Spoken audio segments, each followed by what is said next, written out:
Et voilà, c'est ce genre de projet que l'on aime par rapport aux réelles problématiques de terrain. Donc c'est magique de rencontrer des personnes et des projets comme ici en Ouganda.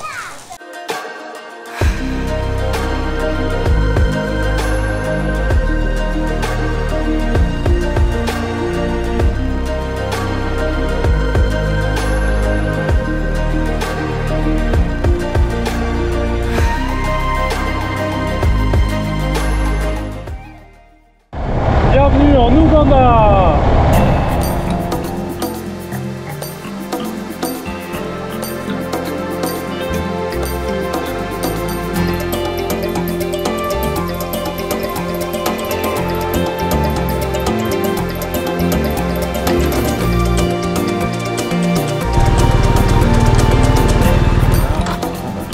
Belle crotte d'éléphant.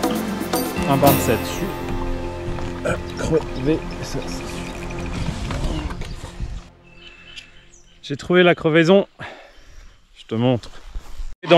Juste te montrer ce que j'avais dans le pneu.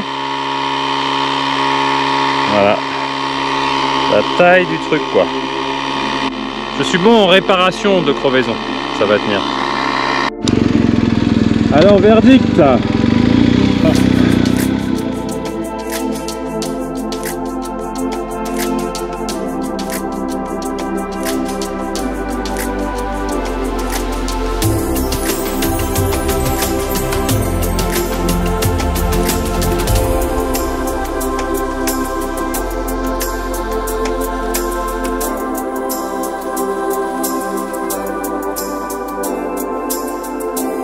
Je me suis arrêté un instant ici parce que tu sais à quel point l'éducation est importante pour moi.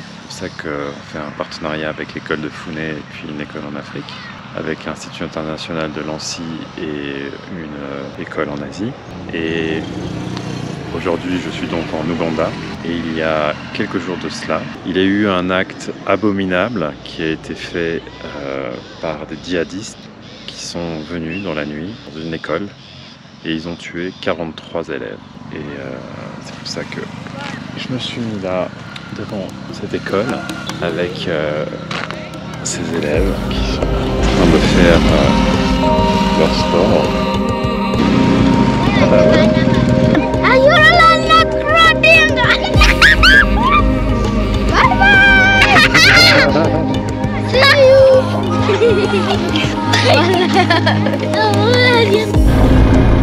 Eh bien le bonjour. Je suis arrivé un petit peu en avance. Il est 12 h en Suisse, 13 h ici. Et voilà où je vais t'emmener. De l'Ouganda. Et on est allé voir ce projet Uganda Water Project. Je te présente notre hôte. Good morning. Good. How are you? I'm good, Seta. How are you? Good, thank you. Yeah. Can you tell me what is your name? I'm called Joka Zamari, and I'm the country director for Uganda Water Project. So this is the place where we doing all that amazing project about water? Yes, so this is our yard where we fabricate materials that we use on construction of water systems. We normally deal in borehole drilling, borehole rehabilitation, and also rainwater harvesting systems. First, can you tell me about the country? Uganda is a wet country, I would say for most of it. 80% of it receives rain. We are a water surplus country. So during the rainy seasons, we haven't managed our environments properly. Most of the places will end up flooding. It becomes a problem. It's purely human impact. But even when you are speaking about safe water in terms of having delivered a safe water source, you are entirely not speaking about that person drinking safe water at the end of drinking, because the same water could be contaminated along the safe water chain. By the time they drink it, it's contaminated. The statistics of Uganda still indicate like every 5 minutes, there is a child that is suffering from diarrhea. And every 15 minutes, there is one that has passed on because of water-related diseases. So here, we are normally working with the most vulnerable. So those are the places we target to construct underground, get water from underground by drilling a borehole, bring it out, pump it out to the community so that they can have safe water. And then in few places, do you have the municipality who help you in a way on your project? Yeah, so these resources are mobilized externally from mainly most of our funders are from the US. We work in partnership. So can you show me a bit how it's works? Yeah, so these, for example, these tanks that you see here, these are for rainwater harvesting for institutions. Okay. Yeah. The rainwater can be contaminated by the roof. We also provide it with filters. So that's the rainwater harvesting component. But these very tanks, we use them for storage where we are constructing systems where we put electric pumps. So you pump out water and then you put it on an elevated tank and then you distribute it in a pipeline. These are structures that are going to carry a tank. We are developing boreholes and everything in this workshop is about water. Et voilà, c'est ce genre de projet que l'on aime, que je partage avec toi, qui me redonne le sourire, du baume au cœur par rapport aux réelles problématiques de terrain. Donc c'est magique de rencontrer des personnes et des projets comme ici en Ouganda.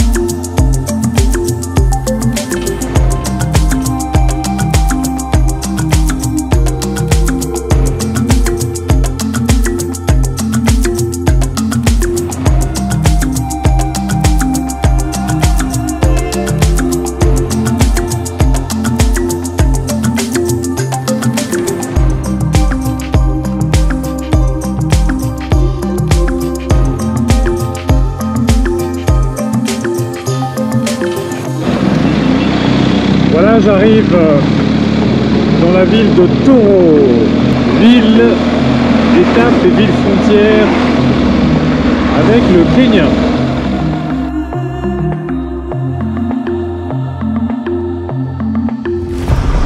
Aïe aïe aïe aïe aïe, je vais me péter la cheville.